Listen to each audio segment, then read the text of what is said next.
This is Storytellers and Story Sellers live on tape in studio at IVM Studios.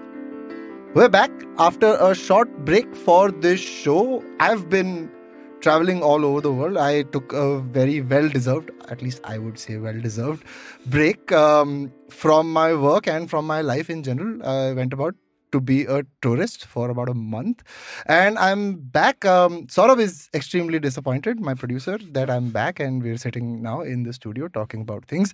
It's been a fun time doing this show, right? And we're bringing this back with some new flavor, some new segments, some new guests. I hope you keep listening, you keep enjoying and telling us how you like this show. On today's episode, we're talking to Puneet Sira and Vekeana Dhillon from The Foundry. The Foundry is a company that produces and develops IP. I know those words mean nothing to you as the Indian audience because we don't understand what developing IP really means. So we're going to find out what that means, how these guys are doing it, what they're bringing to the table in the ever-growing, robust entertainment market in India.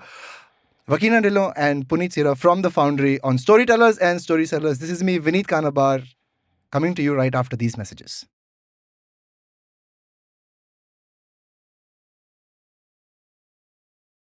The process of developing IP is something that I first encountered in my time at TVF. उसके पहले मुझे ऐसा लगता था कि story क्या होती है, कोई राइटर बैठता है लिखता है कुछ उसके दिमाग में जो आया he is just putting it down and story बन गई. Then someone comes in and says वाह क्या स्टोरी है, and they just write it and they find an actor who's like oh wow I love this story, बन गई story, right? उसमें क्या है वो. Now obviously, my judgment of what a good story is, or what good writing is, or what good concept is colored by how we're taught writing in this country, right? Or how we're taught even how to consume stories in this country, right? We're looking at big explosions, big stars, very little nuance, character development, nobody cares. Villain, एक one-dimensionally villain होता है, उसके दो अजीब dialogue होंगे. और वो ये, this is what we know as story and character and plot तो पता नहीं, premise शायद होता है, plot बड़ी चीज होती है. But today I'm going to learn all of this and I'm going to help my listeners learn all of this from two stalwarts who are in the studio with me today. I'm super excited because we're doing this in person and not on another extended Zoom call. Puneet Sira, Vekeana Dhillon run The Foundry, like I said in the intro. I met Puneet couple of months ago, I'm going to say. Back in April. Yeah, back in April at the India Kids Summit, where I'm a fixture these days. And we got talking, right? And Puneet told me that he's got 250 IPs written and developed under the aegis of The Foundry. And I was like, that's not possible, right? Because hey, I mean, I've worked in entertainment in India for a while, and for someone to say, I've got 250 IPs written down, developed, ready to go, was just an unbelievable concept. So let's start there, Puneet, right? How did you get to 250 pieces of developed content IP, some in production, some I'm guessing in pitching, in place? I think what I'm really asking you is, how did you start The Foundry and how did you get to these 250 developed pieces? Okay. Hi, everyone. Puneet Sira here. If my dad was here, he'd say, Gurdiyal Sira, London. But you can cut that part out. That's just me warming up. So let me tell you about the Foundry. The Foundry is an IP development, content studio and production house. So not only do we develop IPs, we also produce them. And when we talk about The Foundry and you talk about all of these IPs, we're talking about 4 verticals. Mm-hmm. So we have a vertical, which is the feature films section. We have the series, not just for satellite TV, but also for OTT platforms. Mm-hmm. And then we have the podcast division. And we have the animation section too. So these are the 4 verticals that work within The Foundry. So we've developed a huge amount of IPs in, say, in feature films. We've got something like 90 plus feature films that are developed. When I mean developed, I'm talking about various stages of development. So a majority of them are fully written, some are at screenplay stages, some are at treatment stages, and some are at complete story stages. Mm-hmm. That applies across all the verticals. Same goes with the series, the same go with the podcasts and the animation. Vekeana, I'll let you.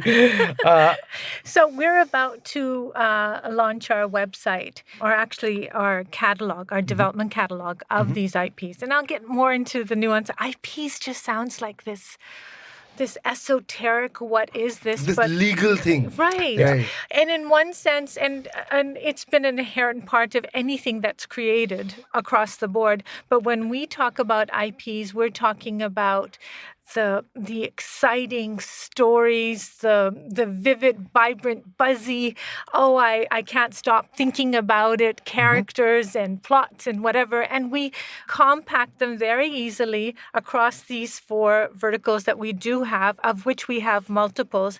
But what we've done as a company is that we have now, we're ready to put it out into the market to take for everyone to take advantage of. And I mean commissioners, broadcasters, streamers, even production partners. Because what we're kind of responding to, and quite actively, rather than being passive about a situation, is rather than be in a situation as an entertainment company and having someone say to us, listen, do you have a horror that has 3 characters and maybe 2 settings? We can say, yes, not only do we have that, I can give it to you as a horror comedy. We can give it to you as a thriller. I can give you a podcast version of that. We've got a feature film, a short film, and I've got 4 versions of a series, depending on if you want to push it to a premium content value, we can do that. So across the board at various price points, as well as nuanced for what a streamer would want. You know, they want to get their fingers into the product early and therefore cater it for the audience that they're buying turn by turn and flick of a channel. So the great thing is that it crosses not just all price points and budgets. So it depends on what the streamer or the production house or the investor is looking for, or even an actor. That, I'm really looking for this high octane action thriller. But more importantly, it does cover all genres. And it really all stems from the whole idea of what do we watch? What do we want to see?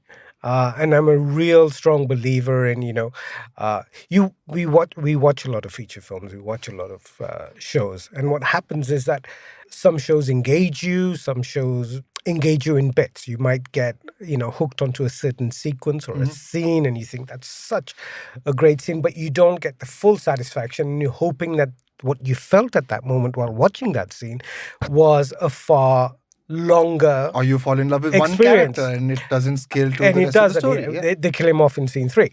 But you go, oh no. So here we had this opportunity of saying, all of the things that we love about storytelling. And, we've been storytellers since we can remember. It gave us this opportunity, gave us this platform. The Foundry gave us this platform to sit there and say, what is it that is out there that we love, but we haven't seen yet. Right. When I mean not seen yet, I don't mean, this is a film that's so obscure that nobody's ever wanted to make it. That's why it's never been seen. But more along the lines of taking great stories, taking great elements of filmmaking and present them in one cohesive format. Love it. Love it. Thank you for that wonderful introduction. I think there's a lot to get into here, and I'm going to try and do it bit by bit because, one of the reasons why I love doing this show is meeting folks who are so committed to whether it's the art or the business of storytelling that they try and bring a point of view, and that's what you've got. This business is a business of a point of view, right? Nobody wants to see the Ramayana made 100 times because I'm devoted to the Ram. They want to see 100 points of view on the Ramayana. Now, Absolutely. I don't know whether in the current political climate that's something you can do in India, but that's a different podcast. But how wonderful it would be to reverse that and have an all-female cast instead of the 2 brothers. What happens if it was 2 sisters? But you're very right. There's a sensitivity that, and I suppose that brings us back as responsible storytellers or filmmakers, is that not only, there's this adage of write what you know. And I've always believed write what you don't know, because we have this fantastic thing called imagination that allows us to push things further. And it doesn't mean like all those series that are out there or films that are out there about medical, like Grey's Anatomy, for example. Does that mean that the writers were doctors and hence they could speak most immediately towards it? And no, it's not, because there's collaboration, there's imagination, and you've got more than enough research and access to this grand thing called a human library of experiences to inform yourself and create something. And that's the thing right now. Not only are stories supposed to be highly relatable and authentic that we're hearing from the people across the table from us when we go into these wonderful meetings, we're also hearing what's the global tangent on it, because now it is humankind as opposed to geared towards somebody in Bindi Bazaar, Baikula. Absolutely. I think that's the beauty of creating stories in a connected age with the internet and with, broadcast and terrestrial also going global, right? But let me dial back. So what we've got here is super accomplished director, super accomplished screenwriter coming together, starting a company, creating stories that there are three of us. there is Vikram's of also course. the partner. So directing, Vikin is the creative, the writer, and No, I worked really hard to get that title, so I would like that title. she's the creator in chief. She the loves the creator title. in chief. Yeah. She also responds to the Grand Empress. Is that how it is? On occasion and very weakly, and usually after a wine, I'm quite susceptible to a lot of compliments. Yes. Not much happens once you give me that compliment, other than perhaps me gulping a little bit more of the wine. Yes. We got that. Thank you. We got that. Yeah. But creator-in-chief is the official title. It's on her card. It's on her designation. And then we have Vikram Dhillon. Vikram Dhillon he's the head of our business and production. So he's the guy with the money. So we spend most of our time just, creating, developing, and, coming up with, we're like two children in the playground playing the storytelling. And so we're bouncing around the office like, oh, I've got this wonderful idea, and let's do this with this scene, let's do this with this character, and he's saying, you children play, I'm going to go out there and raise 100 crores for the company. So that's what he does, and he handles the budgets and all the legal and all the business side of things. And so incidentally, Puneet and Vikram are the co-founders. I am a principal in the company, and my office is above theirs, but not as large. But it's all right. It's quite satisfactory. Mine's opposite. And we get to look at each other all throughout it. And Puneet, as the head of development and content, he actually curates. And I think this is, one of the points that you were driving at as a director and as a writer. How does that inform what we're actually creating? Yeah. And I think what it does, and also with Vikram. As a producer, he's also a filmmaker and a director himself.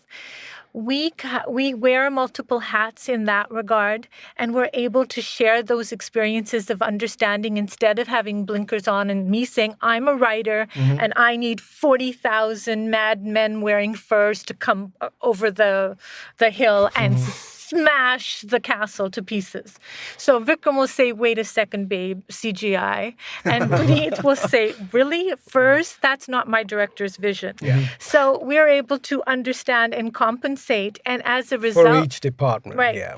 And not only can we do that, the fact that we are actually a family. So Vikram is my brother, Puneet is my husband. So, and because we function so well as a family, that inadvertently has helped us in our company, because that means we function exceptionally well as a company as a result. I absolutely love this background, right? Because from all the conversations that I've had with creative folks trying to run a company or creative folks trying to branch out into business, it's very hard to find partners who enable your creative vision, yet keep you in check, right? Because, hey, like you said, you've got an imagination. You can imagine 100 furry spiders wearing coats taking over some castle somewhere and smashing it to bits. Okay. But is that what the story needs? And you need that kind of trust. You need that kind of that vibe within the team to be able to enable that. Let me ask you this, though.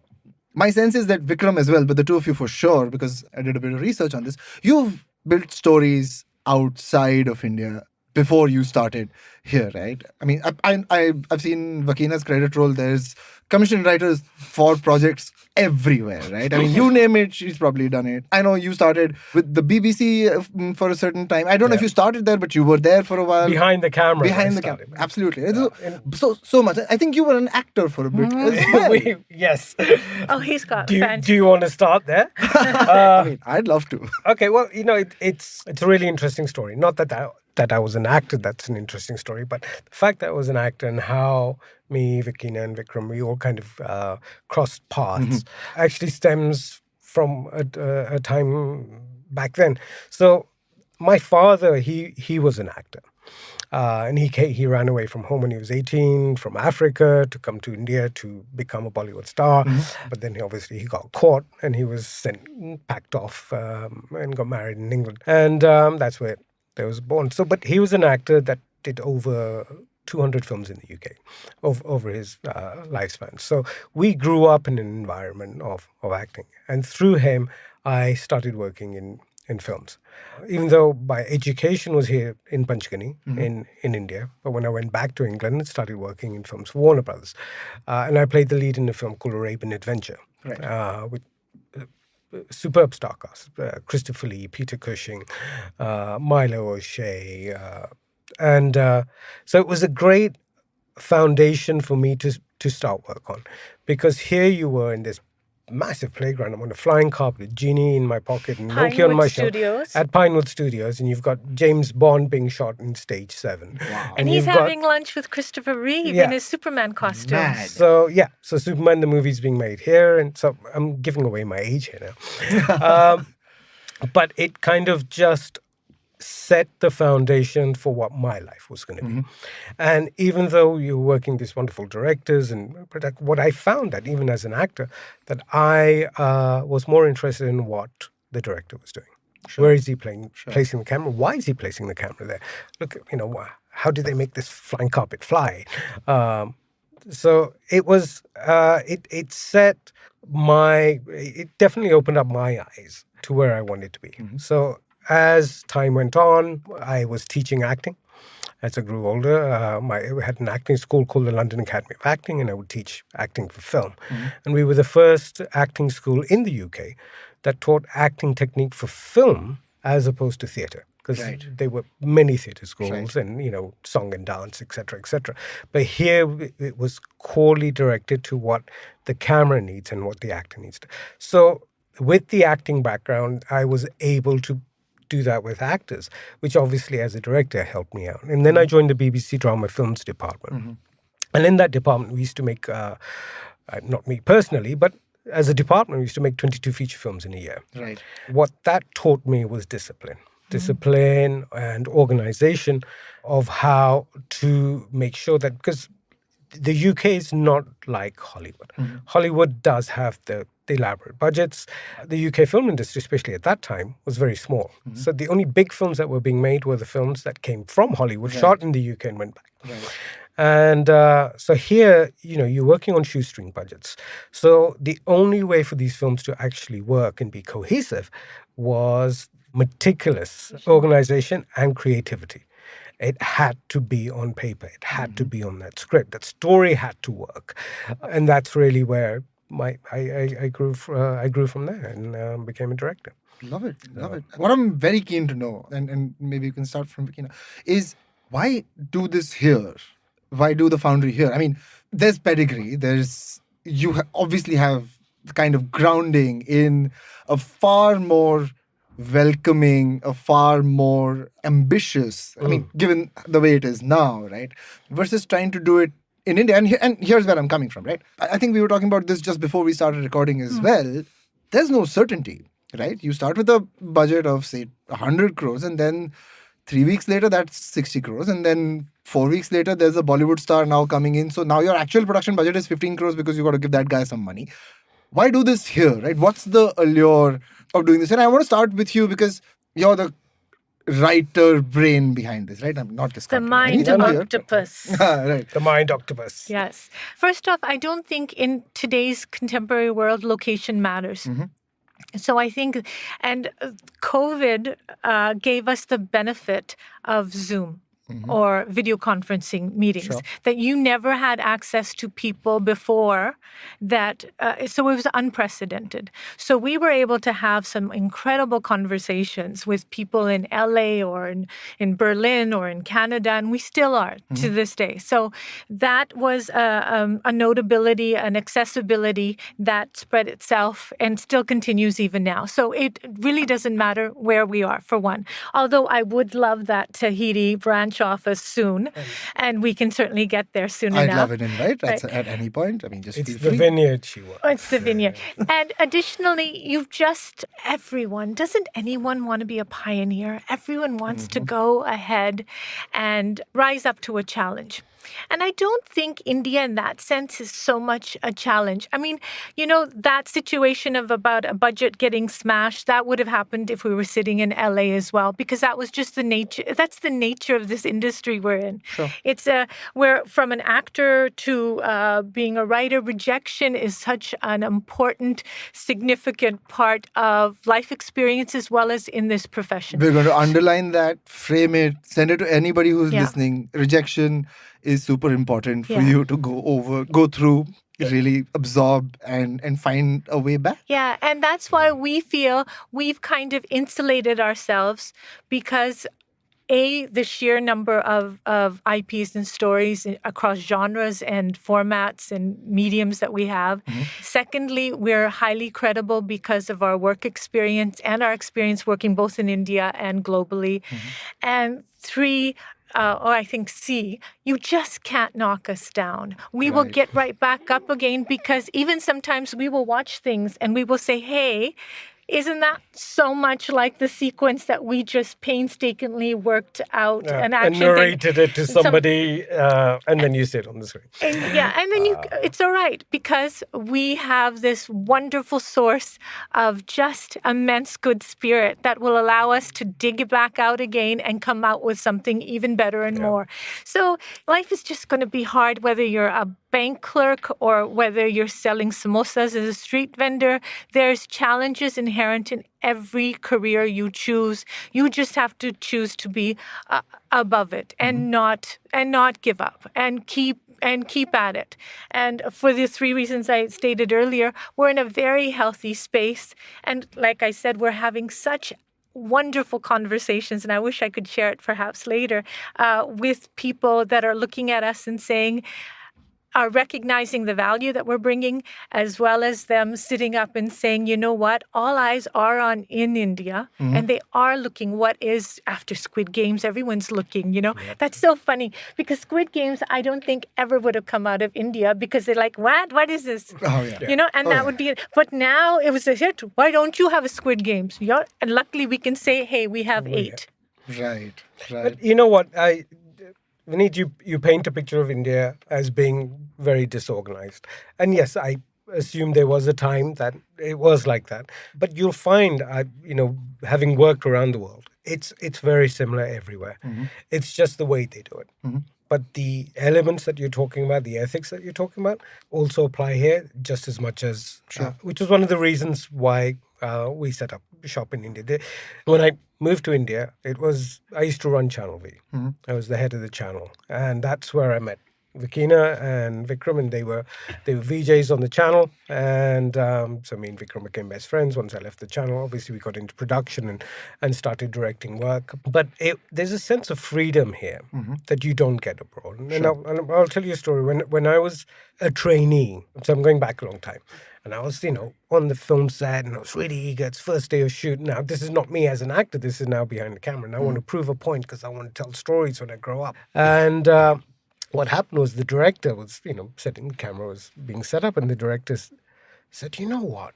Wouldn't it be wonderful if I put a track instead of this being a static shot? If I do a track, so when the car comes down the street, I move with the car. So he, turned around to his unit and said, hey guys, let's put a track. This is the director, On the day of the shoot. While we're shooting, right? Right.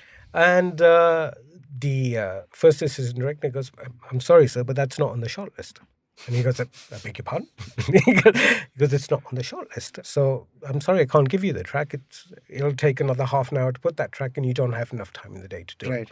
So what it did teach you was that you had to be meticulously planned. And that's how the film industry over there worked. But for that creative freedom, that flow that you need, because when you're shooting a film or you're trying to tell a story, you need that fluidity. You need the product to be organic to a certain elasticity as absolutely. well. I just with wanted to the say actors that word. I just wanted elasticity. Even with actors, you give them a certain sense of freedom because they'll do something that you may like, but if it wasn't on the paper, but you really enjoyed what they did and they're taking the scene to a different level, they're elevating it. Right. You want that freedom. In the West, because it's so regimentated, that fluidity is there. And I think that's something that I really, really enjoy about working here in India. Not that it's, hey, do what the hell you want.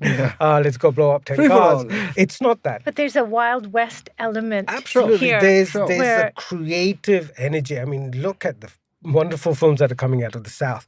I mean, their heightened reality is so high that you can't, you watch it and you just get immersed in it and you enjoy it, whether it's tongue-in-cheek or you get mesmerized by this larger-than-life worlds that they create. But they keep it in the real world, but the reality is so heightened. Absolutely.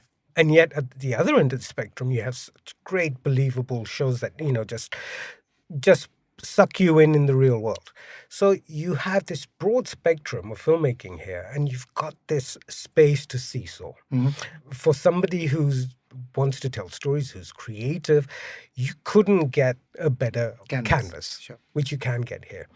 But that's what I would say. So I wouldn't condemn it, and especially where the film industry is going right now, and the way the OTT platforms are functioning, and the kind of shows that we're seeing right now. I think we're going into a really good space. I love it. I mean, I didn't mean to paint a picture of it being wrong or it being incorrect in any way. It just from where I see it, it just feels more difficult, right? I love the perspective that you gave me, Puneet. It's a very hopeful creator's perspective, right? And I think, like you said, what they've been able to do in the South, create those realities, or the stories that are coming out of smaller movies, right? It's a wonderful time to be a creator in India. And I mean, both the things that you said, right? When you talked about the three things about you guys and the way you put it, I'm filled with hope for more, right? And on that hopeful note, I'm going to take a quick break. And we'll be back to talk a little bit more about the kind of stuff that you're doing, the kind of processes that you're following, the kind of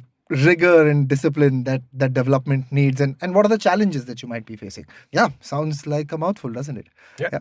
Looking forward to it. We'll be back on Storytellers and Storysellers with Puneet Sira and Vekeana Dhillon right after these messages.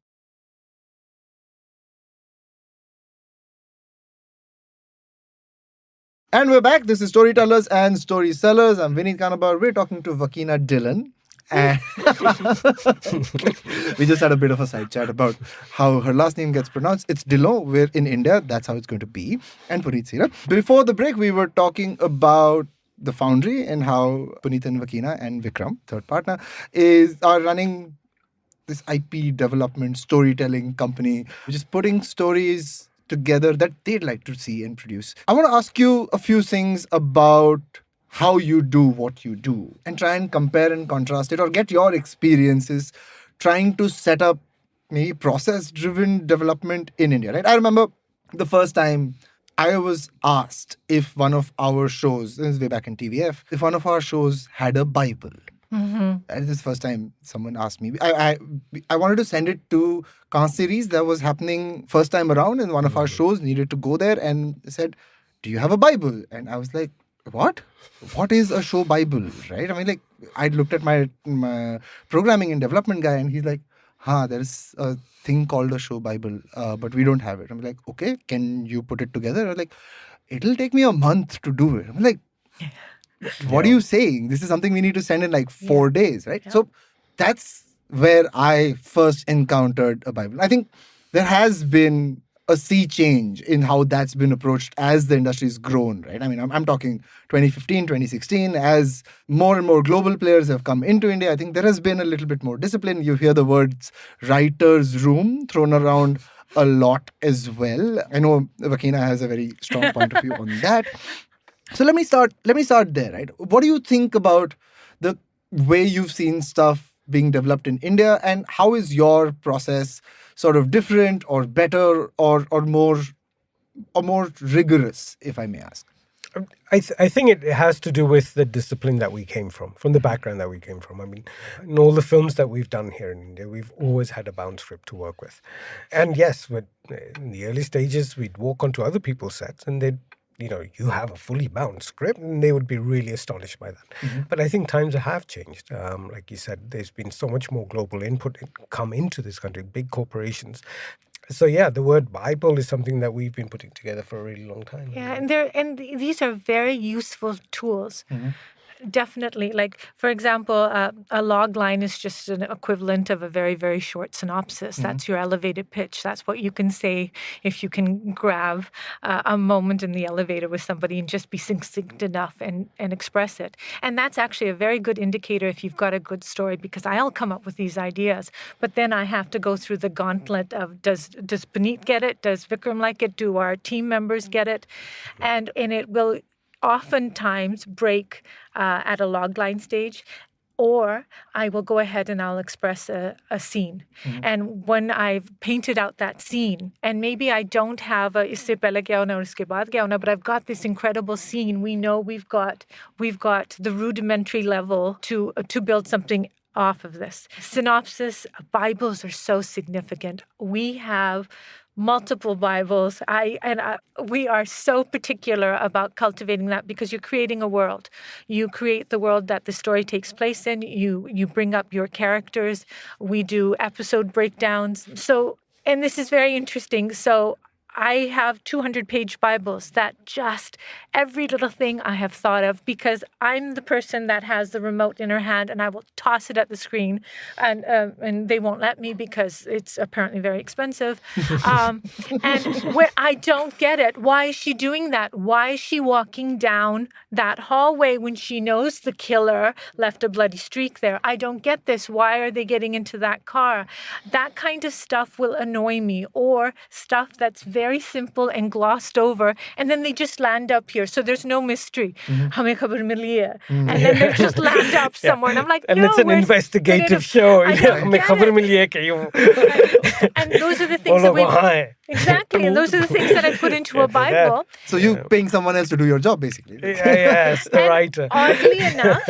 Oddly enough, there are some executives that you'll sit across with, and they will value that because maybe they've caught up to it. They're certainly, especially if they're a multinational company, they'll look at it and say, yes, we get that. And then, just like there's a lazy writer someplace in the world, you will also find a lazy reader, and they'll say, yeah, can you just give this to me as a 2-pager?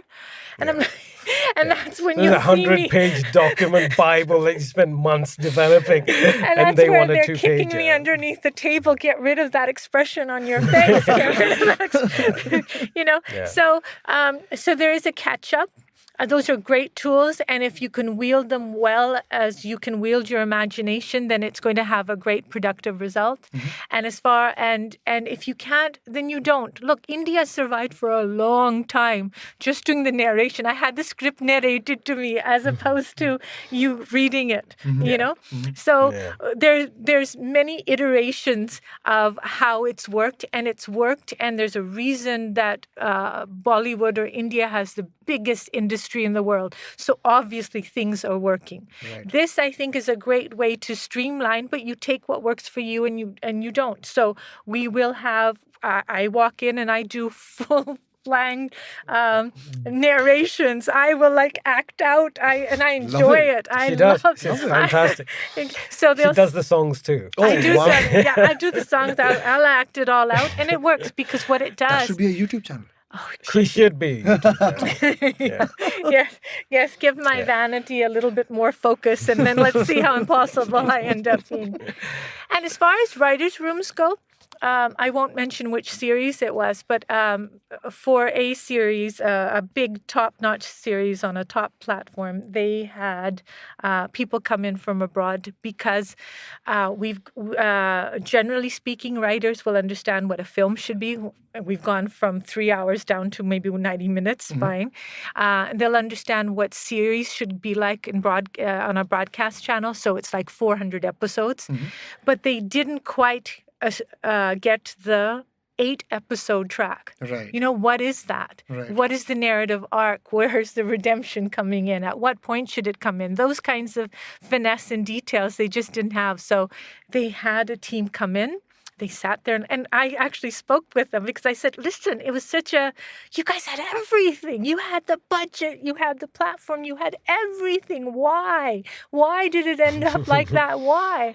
And over a beer, he says, well, yeah, we got all those down, and they chatted with our team, and at the end of it, the team said, yes, we listened to them, and we decided we'll just do what we know. Oh, wow. And that's the end of that. So, and now there's this new finagle. How many times I have heard the phrase writer's room, you know what? We'll get a writer room. Do you have a writer room? We'll get a writer room. We'll get this sorted. We'll get that sorted. And often enough, they'll be surprised when I say, no, I figured out the ABC.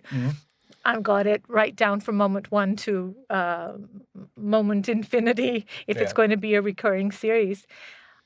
I have an issue with writers' rooms. Perhaps I should be more eloquent. I have an issue with writers' rooms that are not optimal in the sense that what happens is oftentimes the best idea gets tossed out there. The weakest idea gets tossed out there. Rightfully, the weakest idea should be just shunted out along with the empty potato chip bags. But often enough times, the wildest, most fantastical idea may not work in that one moment. But if you give it time to consider and nurture it and see, okay, what can we scuff off here and what can we retain, you have a potential to go somewhere else. And I find some places in some writers' rooms that I've heard of because I don't experience it. I don't have the need to have to experience it as much. And if in our writer's room, when I do have it, then I'm the one doing most of the talking. So it's basically me in a room shrieking in it. Yeah. So basically what happens is with the worst idea and the great idea, what happens is that it will always get condensed into a middle ground. Averaged out. Yeah. So that great idea comes down to an average level and the bad idea gets lifted up. So what you end up with something very lukewarm as opposed to something that's really dynamic and exciting or, not experimental, but something that's really, really exciting. How are you solving for something like this, right? I mean, what's the process at the Foundry to solve for stuff like this? I'll give you an example. If you have an idea, if you have a story and you're committed to that story and you have one vision, okay, then you have to trust yourself on that vision. You have to trust your voice. Yes, you can take feedback and you can do research, but if you are committed to that, then that's your voice. As people say, stories have been done to death. There are only certain amount, you've heard this so many times, there's only certain amount of stories out there. But your voice has not been heard. Right. So and that's what makes you unique, that's what makes you different, that's what makes you stand away from the crowd. So you can learn from those stories, but the way you do it or the way you tell it has your stamp on it. And that is why you can't really do it in a group, because then it's multiple voices. Right. Unless, of course, you've got a great person directing it. I don't mean to suggest that writer rooms are just a waste of time. They are certainly an incredible productive tool that works across the board for many, many people. I'm just talking about the ones that are perhaps on the most extreme end of it, that aren't as useful. Yeah. I mean, once it leaves that page, then it becomes the director's responsibility to now. And like I said, once you're on that set, you are the captain of that ship. You have to have those leadership qualities, because when you're working with the actors or you're working with your DOP and these wonderful technicians that are going out of their way to create your vision, and people do say that. And I'm a strong believer, you can't make a film by yourself. Right. You have to have that team. You have to have great people around you. But when the shot is being done and you say action, everyone is on their toes. They are doing what you want. And they are now working for you. They're not working as a team anymore. All of a sudden, not just the actors, but all the technicians, from your Jimmy Jib guy to your camera operator to grips and costumes, they're all working for this one vision, which is the director's vision. Because when you say cut, everyone will turn to you. and you'll say whether it was okay or not. It's Right. not a group thing that, what did you think of that shot? What did you think of that performance? And the actors will turn to you and wait for your approval. Right. So that's where that funnel, that tunnel vision of what I want to see, what I want to share with the world, at that moment, you're not doing it for an audience. Right. You're not doing it for anyone else but for you. Right. And that's core. And I think when it comes to Vekeana's writing, when she writes for things that she wants to see because she hasn't experienced that from what's already out there. And another tool that I use to answer your question about what makes Foundry so special in that regard when it comes to development. First off, we've already cut our teeth. We've got a wealth of material already good to go. But just this morning, I'll come up with something, and just last night, I had something else. So I will elbow, and that's one of the advantages or disadvantages of working together and having the head of content and development sleeping next to me, is I can elbow him in the middle of the night and sit there and tell him something. But one of the core aspects of what make our stories work is that we don't necessarily write for a genre. We don't write for a story. We don't write for a plot. We don't write for a premise. What we write, and that's where it starts from, is I write character. So if you can write a character, you can pick up that character. If he's three-dimensional and fully rounded with eccentricities as well as flaws, you can pick them up and put them on the moon, and it's a sci-fi. Right. And my audience is going to follow it because they're invested in the character. And if I pick up that character and I put him in a romance drama where he's in a train getting hurled off and saved by the heroine, you're going to buy that too, because you will go on the journey once you're invested in that character. And that's actually the secret. I shouldn't have told you to don't tell anyone else that I said so. But there's no taking it But back. that's one of the greatest, I think, one of the most challenging skills. But if you can get that, if you get that nuss, then you're laughing. I love it. Love it. Thank you so much for sharing that.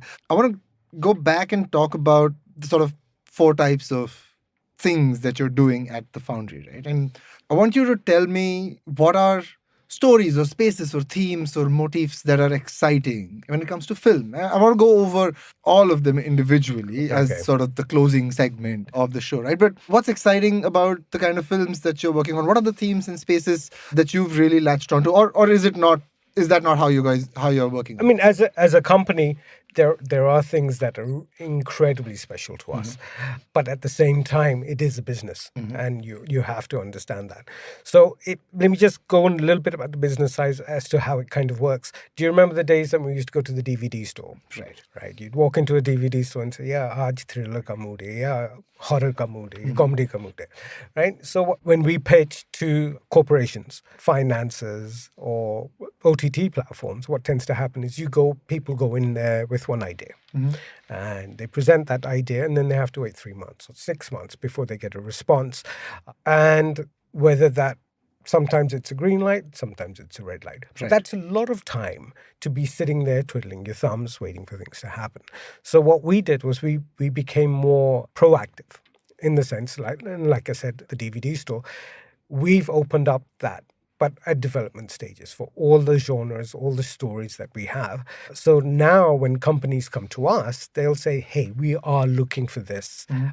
This is our bucket that needs to be filled." Whether it's in animation, whether it's in podcasts, whether it's in series, or whether it's in film. And we're able to say, okay, if that's what you're looking for, you know what? Here's 4 shows that fall into that space. that fall into that space, in that genre. Have a look at those and pick one. And again, you have to be malleable in the sense that, because they might want that, we like this, but can we take the story in a certain direction? Or can we make the bad guy be more Mogambo? More bad. More like Mogambo, for example. So obviously, Give us caricature, not character. So whether we debate that or we run with it, that, we're at that stage with all our stories. The stories don't change, but the requirements that your client needs, we're quite malleable to that. As far as we've got some very exciting feature films that we are pushing forward with. We'll be on the sets with shortly. And what's good about us, we've got a contained thriller that we're Yeah. very excited about. We've got a very interesting rom-com that has a production aspect to it that hasn't ever been seen and done. Yeah. So we've got, what else? We're also pushing, sitting here in India, we're also pushing actively our products abroad. And so those do take a little longer, but we're quite optimistic about the turnaround on that. So we're pushing, I don't know, we've got so much now, I have to Yeah, remember. sounds I like think- you got like a lot of balls in the air at this point. Yeah, right? and we're Juggling everything. Yeah. happily. I can juggle. Yeah, he's good. She can vouch for me. And but you know what's exciting about these films? It's not just the stories, but like the self-contained thriller that Vekeana's talking about. There's something very new and very pioneering about what's happening in that film and how that film will be treated. But is that what you look for in your stories? Is there a boundary that's getting pushed? Is there, maybe it's in the story, maybe it's in the character, maybe it's in the production, maybe it's in the music, whatever. But is that what you look for when you're putting stuff together? First and foremost, I think Vekeana said it properly. The first thing you look for is your characters. Then it's the genres or the kind of stories that you want to tell. But there is, with technology the way it is today and the way the industry is growing, Tech meets art. it's what's happening is, yes, I mean, if you look at what's been happening in the box office quite recently here in India, you look at it because there was style over content. Your viewer in today's time has got so much exposure to content, not just Indian content, but, pan-India content and global content that's being done. And the biggest movie in India last year was Spider-Man No Way Home. Absolutely. So when a character is not well formed or well defined, he gets rejected, no matter how technically superb this film is. But at the end of the day, we're still entertaining our viewer. Right. And the Spider-Man is a perfect example. So not only can it not just be character-based, but it also has to be technically viable. Right. So it is a visual format at the end of the day, unlike podcasts. So when you have that visual format, you need to apply the best you can for it. So we do these kind of projects. They might not be big in scale, in budgets. Some small, some large. You're But forgetting my $100 million script that's still sitting on your desk. it will be made one day. So yeah, we do want to push the boundaries. So not only are you telling a great story, but you want to present it in a novel way. It's a crowded space, so you want to differentiate yourself, but it isn't that we are striving to do that janbujke, that it has to be. What's Right. the most hatke asked? Because hatke was never hatke. Not just for the sake Yeah, of it, right? no, it isn't. Sort So of- if it's just an immediate response to a space that we can push a great character into and into something that's refreshing for saturated eyeballs, then why not? That's plus. But we are very confident about the veracity of our story, even if it's about four guys standing in a grocery store debating noodle packets. Right. The entertainment value that we can bring to that situation is as awesome as the idea of an astronaut on Mars. Sure. So we love that we have that. I'm not going to use the word elasticity, but I will say it again, elasticity. We love that we have that stretch, but it isn't a necessary requirement. It's an after effect. I mean, when you're a filmmaker, you do want to push the technical boundaries. And if you can do that, your viewer is very unforgiving. So they might look at that technical aspect and go, wow, that's fantastic. But then 5 minutes later, the story's not holding. Right. So going back to what we said, the story has to work first. These are tools of the trades that we will use technically to try and differentiate us from the crowd. So Love it. I do want to double click on podcasts and how you're looking at audio as a medium, right? I want to talk about animation as well because I'm a big fan. I know you've done some amazing work with a Virat Kohli animation piece. That will come to in a second. But podcasts. I mean, I'm super excited about the way podcasts are shaping up in India, right? I've been part of putting out some of the very interesting storytelling that's happening on podcasts. But as a writer, does it make you feel like it's truer to your vision, or do you prefer visuals over over just audio? I mean, That's how do you look at that? Yeah, that's actually a very good question. I think it's more audio is the new black, isn't it? Right? And it's the medium that fits all. So it fits all from someone being a rambling ranter on their crackling phone in terms of presenting their product out there, as well as, audio journalists that can finally nab that true crime story that no one's talking about, or narrative fiction. So there's this whole gamut that's possible. And if you're a capable writer, then this is a fantastic space to explore and be rewarded. And you're very right. I think there's a more streamlined approach to what it is that you've created and what it is that you'll end up with. I have agonized, and we spoke about that, my shrieks in the middle of the night as I write. I have agonized over word choice that a character would say. And I would land up on a set and have, oh no, that whole page is gone. Oh no, and now she doesn't even want to say that. And no, her character is now different. And that's, as a writer, you are... we are obviously very restricted with the clout that we can push after a script is handed over to the production. Most definitely. So this is far more closer to what you want, because you do have a production level that's attached, but it's to enhance the actual experience of what it is that you've put out. So if it's a narrative, then I can, mind you, it's a completely different, and people don't realize this, is that it's a completely different script format than you would use for a series, your 5-act series or your 3-act feature film. This is completely different. It almost looks like a radio play, you know? And it's... She's talking about fiction right now. Obviously, there's fiction, so it's... I would elaborate on that. I think what's wonderful about podcast, it's like reading a book. Obviously, there's audiobooks out there. And I used to do that when I was studying literature. I would not read the books, but I would go and get the LP and listen to it instead. It was much easier. But it's kind of come round circle. But what I really love about it is the fact that it's very immersive. In fact, more so than film. Because it's an audio things. You put your headphones on, you close your eyes. Movies for your mind. It's movies for your mind. And for people like us who love to tell stories and want to tell stories in scale, you couldn't get a better platform. Because now if I want to blow up 1,000 cars, I can blow up 1,000 cars without blowing up any cars or CGI. Or if I want to send somebody to the moon and set a story there, it doesn't cost me any money. Well, I mean, it does cost money to produce the show, but a fraction of what it would really. Absolutely. And what just like any book, when you read a book, why are books always better than the films?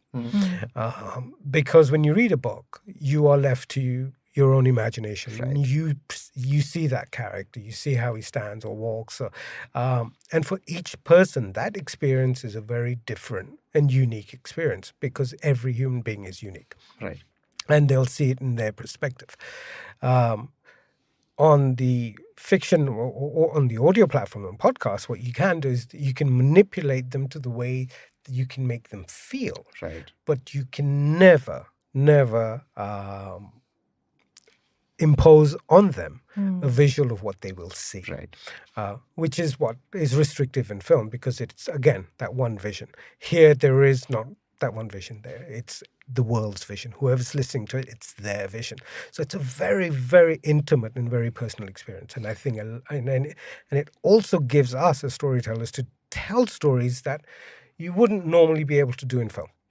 And especially with the growth in the marketplace right now, what's happening is that you get to tell these stories and they become a proof of concept of something that could go live later on. And that's something that, as the Foundry, we are definitely exploiting. We've got multiple projects running across various platforms soon to be out there. And what's exciting about it is that a piece of audio fiction can become a calling card for what a possible series or a film could be. with Absolutely. very Yeah, little risk in absolutely. that sense in terms of what it is. But what you've done is that we've been able to illustrate story, we've been able to illustrate characters. You can just imagine it all. And the reel that spins in someone's mind is far more potent, I think, at times than what a TV screen would I provide think that's where the parallel with a great book really solidifies for me, because you've created not just static source material, which is Yeah. a reading, which is a book, but you've created the screenplay for that source material that also works. So it's got Yeah. already got like 2 levels of grounding, and then it goes further. I think examples come to your mind: the Modern Love series with what Amazon's done with it, even non-fiction podcasts for that matter. There's a show called Song Exploder, which is done super well. Is a full-fledged visual show on On TV. Netflix now. Yeah. Yeah, Which is absolutely. great. I want to close this out. I mean, first of all, thank you so much for joining us and sharing a wealth of experience here. I think for anybody who's listening, go back and listen to it at like 0.75 to really grasp all the pearls of wisdom that have been dropped here. But before I let you go from this show and the studio, I'd love to hear from you advice for young writers in India. And I'll tell you this: I'm very fortunate to be surrounded by young people trying to put entertainment together. I've got friends who are 17 and 18, armed with a camera and just the verve to be out there and tell stories. Yeah, And then I've got friends who've been doing this for 7-8 years and are still 25. So that 17-year-old guy who's now done a bunch of web series. So I think the kind of experience and the kind of discipline and the kind of structure that you're bringing here, I think you'll find, and I'm sure you've already found, a lot of people willing to absorb that, willing to take that up and apply it, right? I think the experimental nature of content creation in India right now, especially enabled by the internet, I think folks like you are just so well placed to guide it, nurture it, drive it, push it forward, right? But yeah, before we let you go, piece of advice for all my First creative off, friends. thank you for all of that. That was very kind of you, very gracious. My advice, 3 words to writers out there, emerging writers, new writers: read, watch, write. So read scripts. The internet provides plenty of it. So learn how to format properly. Learn the tools of your trade first. Learn, just like a carpenter would have to learn how to hold that hammer and what nails he needs to use, you need to learn your tools. And it might have been harder before, but it's much easier now to go onto the internet and find a way to format it. Then go ahead and watch as many films as you can. In order to be a professional writer, you cannot be an amateur audience viewer. You can't. Right. Expose yourself to a lot. And we've gone through this experience where I would say, oh, now it's a boy movie, but now I'm writing right now an action buddy film for the West. So anything is possible, but expose yourself to good things and write. Write as much as you can, even if it's not as strong as you want it to be. Sometimes I couldn't even push past a scene, and he's seen me hobbled up in a corner. I can't get past this. And he would always say, move past it. Get on to the next scene. You already know what's happening here.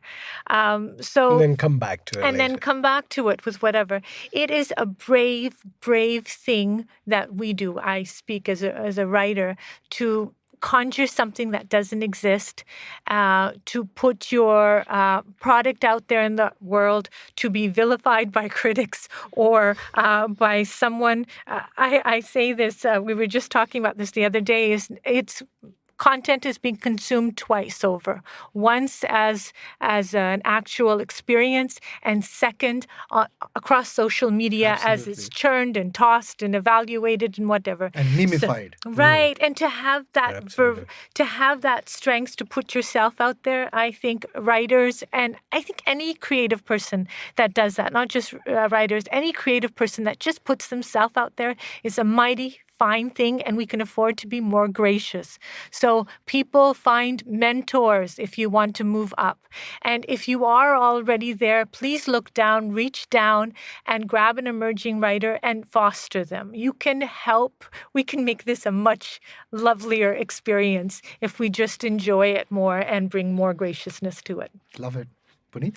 I won't talk so much about stories. I think that's your forte, but I would say as filmmakers, yes, it's a fabulous, fantastic time. I mean, it's very different to the time when we were growing up, when we had to buy film stock and you had to buy, rent a camera. And if you wanted to make a 10-minute short film, it was still a very expensive ordeal. In today's time, everyone's got a camera in their hand. You can use your laptop to shoot. You can use your phones to shoot. So it's a time that's bursting. But yeah, you have to learn new tools. You have to learn. I'm not saying restrict yourself to those tools, but understand them. See what they do. See what these lenses do. When I put this lens on, why does it look and feel a certain way? So your job as a director is to manipulate the way you want your audience to feel. And the best way to do that is by watching films. Just keep watching films and keep making films. Don't stop. Don't get discouraged. The more you watch, don't just watch them because it's a good film or, somebody said, watch this film. Watch them and see, there was a sequence in this film. It made me feel a certain way. Why did it make me feel a certain way? How come in the other film they had a very similar feel, but I didn't feel anything. I didn't engage. So what was the difference between the two? Use other directors' films and try and replicate them, especially if you're learning. Try and replicate them on your phone. I'm not saying copy people. Please don't get me wrong. But that's your first building blocks as to, how to put a story together, how to structure a scene. And then once you've, warmed up with that, then you start putting your own stamp. Now you take it a step further and make it yours. So there's no shame in looking at great work, learning from them, because that's how we've all done it. We've watched these fantastic movies in the cinema and said, boy, that's what I want to do one day. And if that inspiration was never there in the first place, maybe we wouldn't be doing what we're doing today. So I love it. I think it was Jean-Luc Godard who said it doesn't matter where you got it from, it matters where you took it. Yeah, absolutely. Wow. I mean, look at Tarantino. Tarantino's a perfect example. Absolutely. He knows it. He's a student of film who is making films. He takes things from he's all every character. Absolutely. That man makes me sit up. Yeah, Absolutely. But I mean, I'm saying his stories, his genres. He's picked up, and he tells them, I picked this up. This is inspired from this film. This is inspired from that film. But he takes it that level. He puts his unique stamp on it, Right. and I think that's the best way to learn. And when it comes to writing, when it comes to dialogue, that's important. So even when you're watching TV, turn the volume down, put the subtitles on, and read it. And you'll get a different feel and you get a different understanding of how dialogue's written, as opposed to being And please don't be literal about dialogue. I have had some, bless their hearts, I've had people say, ma'am, will you read my script? And it's like the open scene. Hi, how are you? I'm fine. How are you? I'm okay. Come into a scene, and I sat that great soul down, and I said, come into a scene later and leave earlier. Try that. You don't need to, and don't be so obvious about dialogue. Dialogue is an opportunity to, you have your film, you have every scene, which is an opportunity for you to move up, but then every sentence, every word in that dialogue has to push you. Either it's pushing the story further or we're learning something more new about the character. Right. So without exposition. Yes, without exposition. I hate those. I get very angry every time you serve this to me. Ever since that accident happened, I haven't been able to use my left leg. Yes. Spare the exposition. There are fantastic minds out there, I'm sure far greater than my own, and young, and you can certainly pick up things and run with it. So bless your heart. Love it. This is far more than I bargained for. Okay. but all of it, wonderful. Saurabh is behind there being like, yeah, we've got quotes for this episode. Yeah, we have them. Okay. We have them. Vekeana, Puneet, thank you so much for joining us on It's been a Storytellers and Storytellers. I hope you had fun. We did. So good. I'm so happy to have met you, and I loved this experience. Thank you. Awesome. And I'm so glad that this was your first podcast in a Yes. studio. I'm going to go with that anyway. I know you did something with a cooking show somewhere, but that doesn't exist. Right? You're special. You're special for your own credit. Well, this is my first. Yeah, I love it. And that's why fist bump on that. That's it on this awesome return episode of Storytellers and Story Sellers. Thanks again to Puneet and Vekeana. Thanks to Saurabh, Nikhil, and sir, I have forgotten your name. Abhay. I'm going to do that again. Thanks to Saurabh, Nikhil, and Abhay, who are trusty crew putting this show together. We will be back with more regular episodes after our, I'm going to say 2-month break, but somewhere there. We're also going to be back with some fun segments in subsequent episodes, so stay tuned. Tell your friends that this show is back. That's it from me, Vineet Kanabar. This is me saying goodbye.